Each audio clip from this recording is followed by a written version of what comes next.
रमजान का महीना हमें यह सबक देता है कि अगर हम अपने आप को परिवर्तन करना चाहें, अपने आप को चेंज करना चाहें, अपने आप को बदलना चाहें तो कोई मुश्किल काम नहीं है। जो बीड़ी पीता है, जो सिगरेट पीता है, जो किसी भी तरीके की गलत आदत में पड़ा हुआ है, अगर वो अपनी आदत को बदलना चाहता है तो रमजान का महीना सबक दे रहा है कि तू बदलना चाहता है तो बदल सकता है।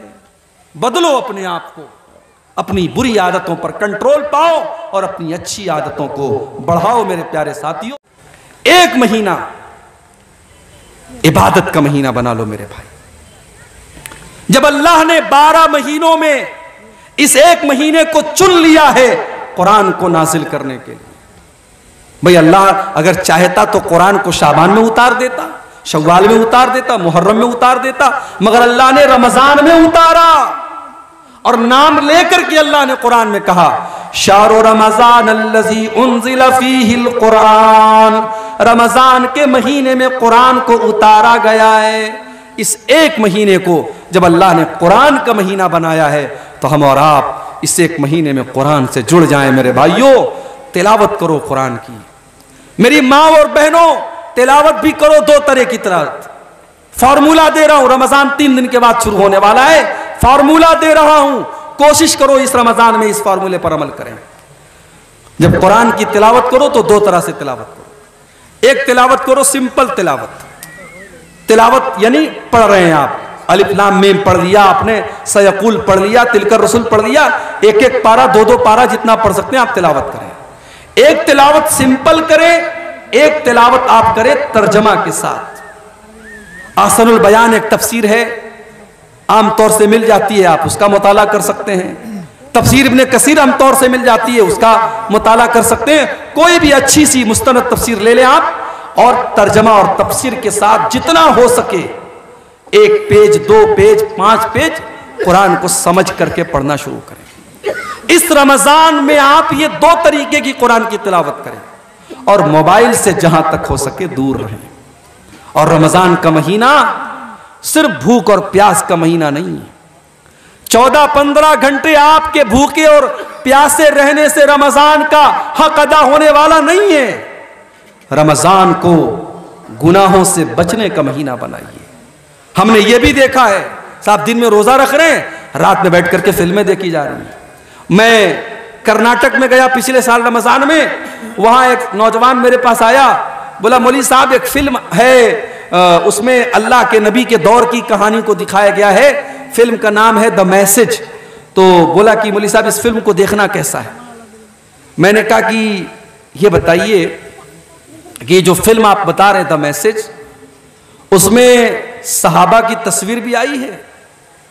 कहा कि हाँ, सारे सहाबा को तो उसमें नहीं दिखाया गया है, हजरत अबू बकर, हजरत उमर, हजरत उस्मान, हजरत अली का चेहरा ढांक के दिखाया गया है, मगर बहुत सारे सहाबा को उसमें फिल्माया भी गया है, जैसे हजरत हमजा हैं, हजरत बिलाल हैं, तो उनको दिखाया गया है उसमें। मैंने कहा एक बात बताऊं आपको, चलो 2 मिनट के लिए मान लो कि फिल्म की स्टोरी सही है, फिल्म में जितना कुछ बताया गया है सब बिल्कुल सही है, मगर आपने अगर उस फिल्म में हजरत बिलाल को देख लिया तो जब भी हजरत बिलाल का नाम आएगा तो आपको उसी फिल्म वाले बिलाल याद आएंगे। जब भी हजरत हमजा का नाम याद आएगा आपको लगेगा हमजा वही है जो मैंने द मैसेज फिल्म में देखा था। मैंने कहा यह बिल्कुल भी मुनासिब नहीं है कि सहाबा के ऊपर बनी हुई फिल्में हम देखें। सहाबा की सीरत को समझने के लिए हम ऑडियो सुन सकते हैं, तकरीरें सुन सकते हैं, किताबें पढ़ सकते हैं, लेकिन सहाबा के नाम पर जो फिल्में बनेगी वो मुनासिब नहीं है। तो रमजान के महीने में वहां कर्नाटक में लोगों ने बताया कि बड़े शौक से लोग देखते हैं और लोगों को ये लगता है कि साहब रमजान का महीना है तो ये वाली फिल्म देखना, इसमें बड़ा सवाब का काम है।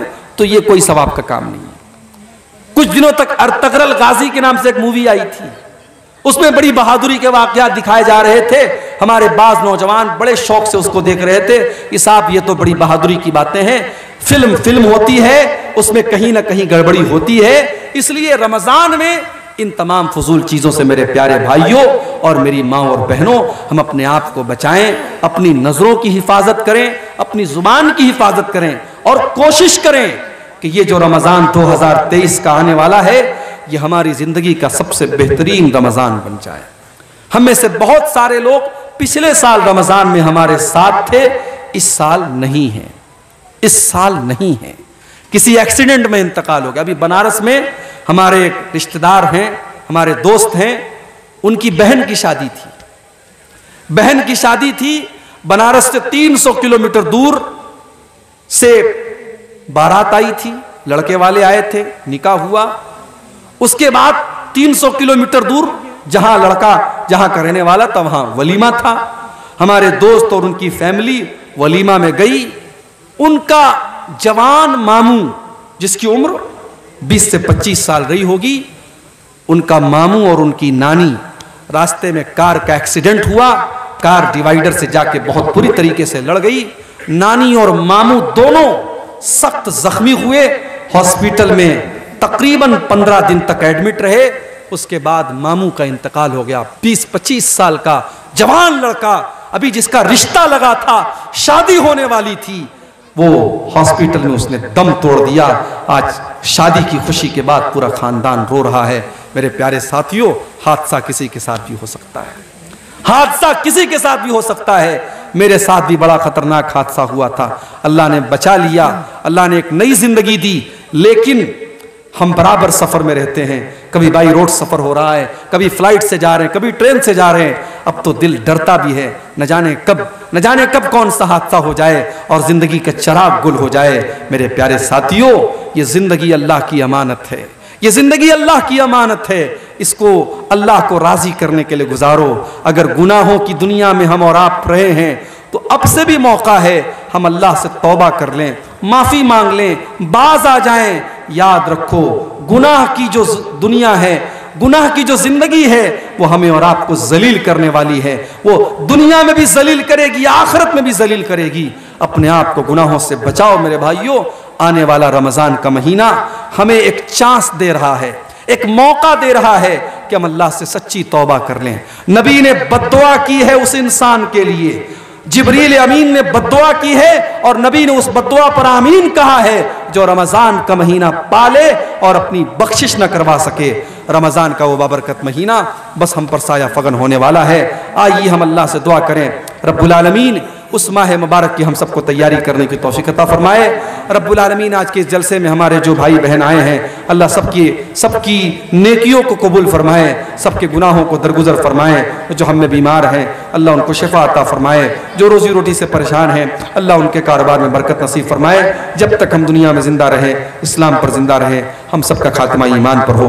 आमीन व आखिर दावाना अल्हम्दुलिल्लाहि रब्बिल आलमीन। वस्सलामु अलैकुम वरहमतुल्लाहि वबरकातुहू।